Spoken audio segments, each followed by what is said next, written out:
Hello everyone, আমি বিতিশা রান্নাঘরে সবাইকে স্বাগত জানাচ্ছি। আজ আপনাদের সাথে যে রেসিপিটি শেয়ার করব সেটি হলো পোস্ত কাজু বাদাম দিয়ে আলু পনিরের ঝোল। তার জন্য প্রথমে শিলে নিয়ে নেব বেশ কয়েকটা ভেজানো কাজু, আর নিয়ে নেব 2 চামচ পোস্ত, আর দেব 4-5টা চেরা কাঁচা লঙ্কা। একসাথে বেটে নেব। বাটা হয়ে গেলে একটি পাত্রে তুলে নেব। সামান্য জল মিশিয়ে নেব। কড়াইতে অল্প পরিমাণে সর্ষের তেল গরম করে তাতে অল্প পরিমাণে লবণ, হলুদ দেব। এরপর দিয়ে দেব পনিরের টুকরোগুলো। পনিরগুলোতে লবণ হলুদ ভালোভাবে মাখিয়ে নেব। মিডিয়াম আঁচে 2 থেকে 3 মিনিট ভেজে নেব।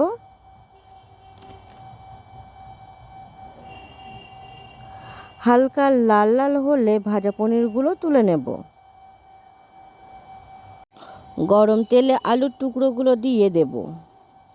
কিছু সময় ভেজে নেব।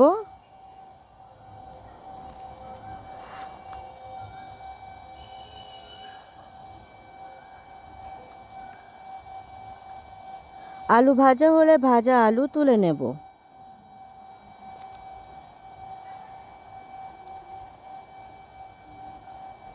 কড়াইতে আরও একটু সরষের তেল গরম করে নেব। তেল গরম হলে দিয়ে দেব গোটা জিরে ফোড়ন।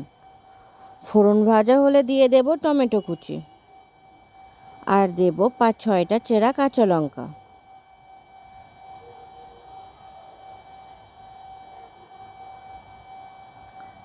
টমেটো কাঁচা লঙ্কা ভাজা হয়ে নরম হয়ে আসলে দিয়ে দেব পরিমাণ মতো লবণ, পরিমাণ মতো হলুদ, 1/2 চামচ শুকনো লঙ্কার গুঁড়ো ও 1/2 চামচ চিনি। 2 থেকে 3 মিনিট কষে নেব।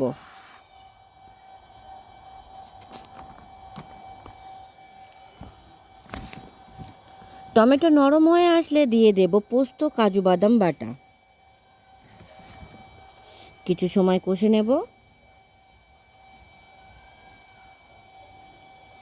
3 থেকে 4 মিনিট ভালোভাবে মশলা কষে নেব। মশলা থেকে তেল ছেড়ে আসলে দিয়ে দেব ভেজে রাখা আলু ও পনির। আলু পনির ভালোভাবে মশলার সাথে মিশিয়ে নিয়ে আরও 2 থেকে 3 মিনিট কষে নেব।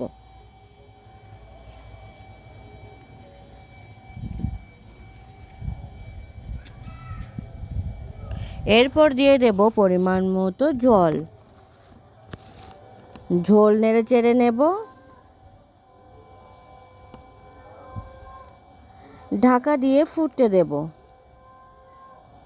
7 থেকে 8 মিনিট ঝোল ভালোভাবে ফোটার পর ঢাকা খুলে নেব। আরও কিছু সময় ঝোল ফুটিয়ে নেব।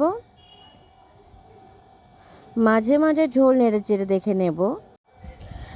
নেব আলু সিদ্ধ হয়েছে কি না। আলু অনেকটা সিদ্ধ হয়ে গেছে। আরও 2 থেকে 3 মিনিট ফুটিয়ে নেব।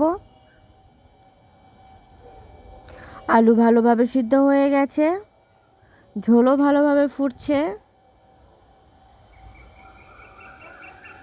তৈরি হয়ে গেছে পোস্ত কাজু বাদাম বাটা দিয়ে আলু পনিরের ঝোল।